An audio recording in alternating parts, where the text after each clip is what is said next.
Hozir biz sizlarga mana shu parallelniy parkovka mashig'ini imkon boricha chiroylab tushuntirib qo'yamiz. Mana to'xtaysizlar. Rollarni to'liq o'ngga burib olasizlar. Zadniga oldingizmi? Sekin yuring. Va parallelniy parkovka mashig'ida birinchi orqa o'ng g'ildiragiga chiziqqa yetmasdan to'xtaysizlar. Bo'ldi. Rollarni ikkita qaytaring. Mana balolarga e'tibor bering. Ikkita qaytarilganda 1,5 oborot deyiladi. Boshdan g'ildiragi to'g'ri bo'ladi. Endi ikkinchi chap orqa g'ildiragiga olib borasizlar.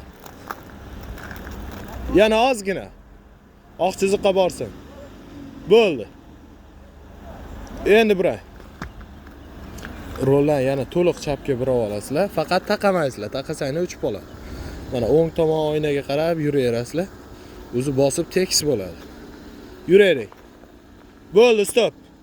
O'tib ketmang. Agar o'tib ketsangiz, yondagi chiziqni bosib qo'yadi.